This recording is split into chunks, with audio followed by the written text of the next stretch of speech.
The house was quiet, the kind of quiet that makes every creak and groan sound like a warning. I had moved in with my son, Michael, and his wife, Emily, a few months ago. My grandchildren, Sophie and Ethan, were adorable, full of life, and I loved being around them. But there had been a subtle change in the air lately, something I couldn't quite put my finger on. It started with small things. A muffled sound from the basement late at night, which Emily always dismissed as the furnace or the pipes settling. A sudden hush when I entered the room, as if my presence was inconvenient. And the way Michael would sometimes avoid my gaze, his eyes darting like he had secrets he feared I'd uncover. I tried to convince myself I was imagining things. Perhaps I was just being paranoid, old, overprotective, the kind of mother who always worries about the smallest details. Still, every instinct in me screamed that something was off. One evening, while putting the kids to bed, I noticed the basement light flicker. "Michael, why is the light on down there?" I asked casually. He froze mid-step, an awkward smile plastered on his face. "Oh, just storing some boxes, Mom. Nothing important." Boxes at 10 p.m.? I knew every corner of that basement. It had been empty for months except for some old furniture and the kids' toys. My heart sank. I tried to brush it off, telling myself it wasn't my business. But that night, sleep refused to come. The house groaned and whispered, and I lay there, straining to hear what I didn't want to hear. At around 4 a.m., a sound, low and deliberate, made me bolt upright. A soft thump, like footsteps pacing the basement floor. My pulse raced. I crept out of bed, careful not to wake Sophie and Ethan, whose innocent breaths filled the room. The sound came again, a shuffle, then a dragging noise, and a faint murmuring I couldn't understand. I froze. My heart pounded so loudly, I was sure it would give me away. Something deep inside me told me to stay, to watch, to see, and something even stronger told me to run. But curiosity, or perhaps fear, rooted me to the spot. I tiptoed to the basement door. The wooden steps creaked slightly under my weight, and I cursed myself silently. A dim light spilled from under the door, and I pressed my ear against it. The voices came clearer now, low, deliberate, almost chanting. My stomach twisted. This wasn't just a conversation. It wasn't the sound of the furnace.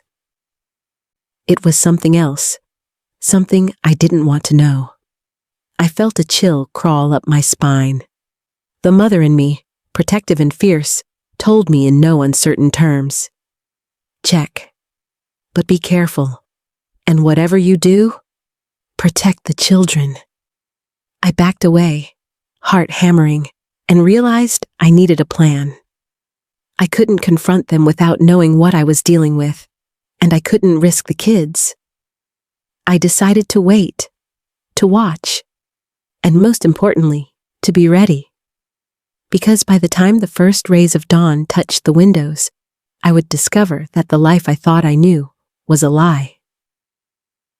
The clock read 4:03 a.m. when I finally couldn't ignore it any longer. The sound from the basement had grown louder, more deliberate, like something heavy being dragged across the floor. My hands trembled as I gripped the railing leading to the basement stairs. Every instinct screamed at me. This isn't normal. You need to see what's going on. I inched forward, careful to keep my feet on the soft carpet of the hallway. Sophie and Ethan were sleeping peacefully in their rooms, their small chests rising and falling with innocent rhythm. God, I couldn't let anything happen to them. The basement door stood slightly ajar. A dim, flickering light spilled from underneath, casting eerie shadows across the hall. I pressed my ear to the door. The murmuring was clearer now, low and rhythmic. It wasn't a conversation. It sounded almost like chanting, broken by occasional sharp whispers. My stomach churned. Taking a deep breath, I carefully opened the door a fraction and peered down the stairs. The basement was bathed in a pale yellow light, uneven and shifting. And then I saw it. Emily and Michael were there, kneeling on the concrete floor. Candles were arranged in a circle, and strange symbols, drawn in some dark substance, covered the floor inside the circle. There were objects I didn't recognize. Small wooden figurines, a metal bowl filled with something that smelled faintly of iron, and a notebook with pages scribbled in messy handwriting. My heart froze.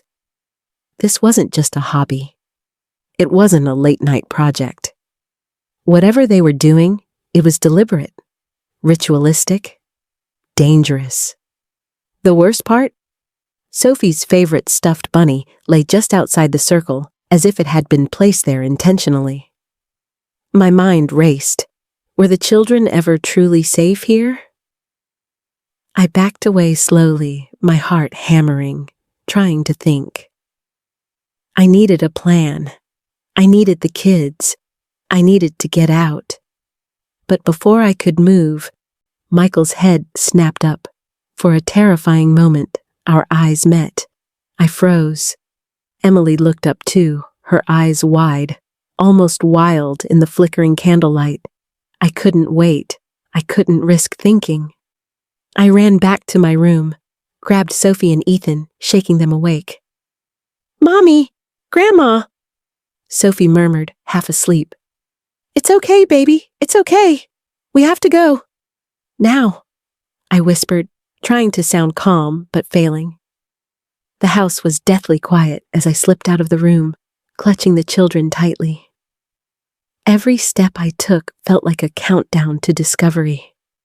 I had to get out before Michael or Emily could stop us. As I reached the front door, I paused to listen. The chanting had stopped. The basement was eerily silent. I didn't know what they had seen or what they might do next. All I knew was that we couldn't stay another second. I yanked the door open and ran into the cold, empty street, Sophie and Ethan clinging to me. The night was dark, but the air felt alive with possibility and danger. I didn't look back. Not once. I couldn't stop shaking as I ran down the quiet street.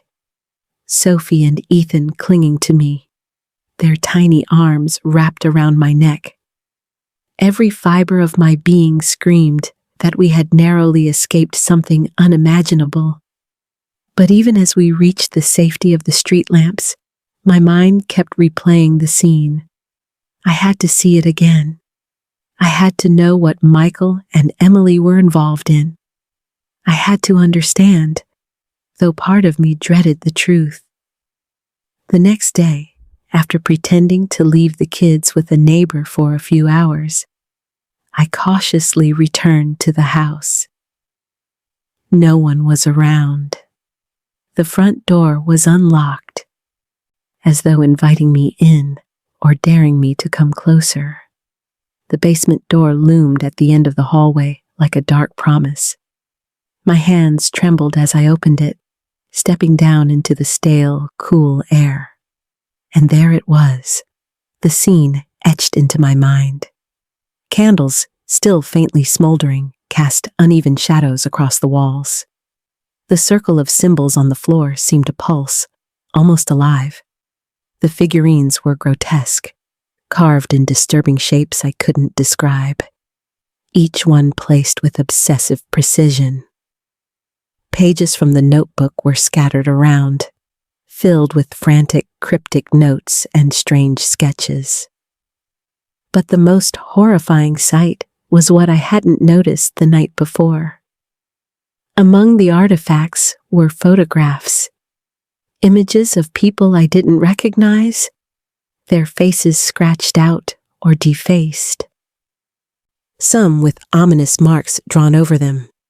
And then, a small wooden crib, empty but ominously placed within the circle. My stomach turned. I realized with a sickening clarity that Sophie and Ethan could have been at risk. The toys, the crib, even their belongings. It wasn't just symbolism. Whoever, or whatever, Michael and Emily were working with, the children were involved, intentionally or not. I grabbed the notebook, flipping through the pages, symbols, names, dates. Some of them were familiar, our family, friends, neighbors. There were references to protection rituals and offerings, but the language was twisted, almost threatening. A sudden noise made me jump. A floorboard creaked upstairs. Someone was coming. My heart raced. I couldn't hide here. I grabbed Sophie and Ethan from the living room, stuffing the notebook into my bag. My mind screamed, "Get out! Now!" As I ran to the car, I glanced back at the house. Emily appeared at the window, her eyes scanning the street, wild and calculating. Michael stood behind her, expression unreadable. Neither moved to stop me, but their presence alone was terrifying. We sped away, the streetlights blurring past. I called 911, my voice shaking as I explained the situation, careful not to reveal details I wasn't certain of. While the dispatcher reassured me, I could feel the weight of what we'd narrowly escaped. That night, in a friend's home, I finally let myself breathe. Sophie and Ethan slept in my arms, unaware of the horror we had just witnessed. But I couldn't shake the image of that basement, the symbols, the crib, the defaced photographs. I realized that what I had seen wasn't just disturbing, it was dangerous, and it was only the beginning. Because the more I thought about it, the more I understood. Michael and Emily had been hiding something for a long time, something dark. And now, I had to protect my grandchildren from a threat I never could have imagined. The moment I realized the basement was more than just a strange hobby, my mind went into overdrive. I had to protect Sophie and Ethan. Every instinct screamed that we couldn't stay another second. We left the house immediately, the night air cold against my skin. I held the kids tightly in the back seat of my car, whispering reassurances, though my own voice trembled. "It's okay, babies. Grandma's got you. We're safe now." But safe was relative. Michael and Emily weren't strangers. They were family. And the thought of them lurking behind a facade of normalcy sent chills down my spine. I drove aimlessly at first, avoiding familiar streets, trying to put distance between us and the house. The kids were quiet, sensing my tension, but I couldn't risk letting them see my fear. Finally, I found a 24-hour diner. I parked in the shadows and went inside to make a call. The police dispatcher took my frantic words seriously, arranging an officer to meet me immediately. But I knew deep down, no one could truly understand what I had witnessed. Hours later, after giving a statement and returning briefly to gather essentials, I realized something horrifying. Michael and Emily knew I had seen too much. Their secret was no longer hidden. That night, I received a text from an unknown number. "You shouldn't have gone upstairs. Some things can't be unseen." My stomach sank. I knew it was them, or someone connected to them. Panic surged, but I forced myself to stay calm. I couldn't let fear control me. My priority was the kids. I rented a small apartment in a quiet part of town, far from our home. I changed my routine, avoiding familiar routes, and tried to shield Sophie and Ethan from any hint of what had happened. Yet, the images of the basement haunted me. The symbols, the crib, the strange objects. A few days later, police reports revealed what I had feared. Michael and Emily had ties to a clandestine group operating underground, involving illegal rituals and dangerous practices. Their house had been a center for their operations, and worse, there was evidence that children had been put at risk before, which made me realize just how lucky we were to escape unharmed. Even now, as I tucked Sophie and Ethan into bed in our temporary apartment, I couldn't shake the fear. I had protected them, but at what cost? Trust had been shattered, and a part of me mourned the family I thought I knew. But one thing was clear. I would never let anything happen to them again. I would fight, I would hide, and I would survive. Because the moment I saw that basement, my world changed forever. And I had learned the hard truth. Sometimes, the people closest to you can hide the darkest secrets. It took a week for the police investigation to start giving me answers, and even then, each revelation felt worse than the last. Michael and Emily weren't just dabbling in something strange. They were deeply involved in a network that law enforcement had been tracking for months. Detective Harris, a steady and calm presence, explained everything carefully. "Mrs. Carter," he said, using my last name as though it offered a buffer from the horror.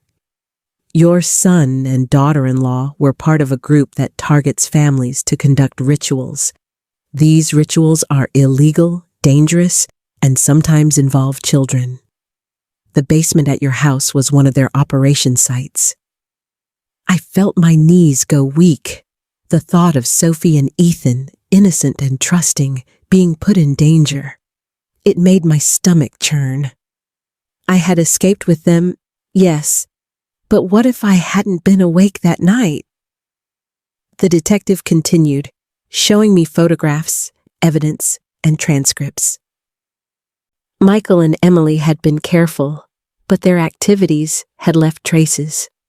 Payments, obscure shipments, and communication with other members. Every page was like a dagger to my heart, proof that the people I had trusted most were hiding a life I couldn't have imagined. "What about the children?" I asked, my voice barely above a whisper. "They are safe," Detective Harris assured me. "Thanks to you acting quickly, we were able to secure them before anything could happen. But this is serious. Your grandchildren will need counseling and protection moving forward." I nodded numbly, feeling a mixture of relief and grief. Relief that Sophie and Ethan were unharmed, grief for the betrayal, and the life I thought I knew gone forever. That night, I sat with the kids in my small apartment, holding them close. I whispered stories, tried to laugh, tried to make them feel normal again, even though everything had changed. In the days that followed, the truth continued to unravel. Friends and neighbors expressed shock, unable to reconcile the caring family I had shown them with the secrets now exposed. Social media posts, once innocent and cheerful, hid a life of deception, and the community I trusted felt fragile and unsafe. I realized then that my instincts had saved my grandchildren. Every quiet suspicion, every sleepless night, every shiver of unease, it had all been my intuition screaming at me to act. I had trusted it, and it had protected us. And though the pain of betrayal lingered, a fire ignited inside me. I would do everything in my power to rebuild safety for Sophie and Ethan. Their laughter, Their innocence had to be preserved, no matter the cost. Because the basement had revealed more than just Michael and Emily's dark secret. It had revealed a truth about the world, about trust, and about how far a mother and grandmother would go to protect her family. The days turned into weeks, and life slowly settled into a fragile new normal.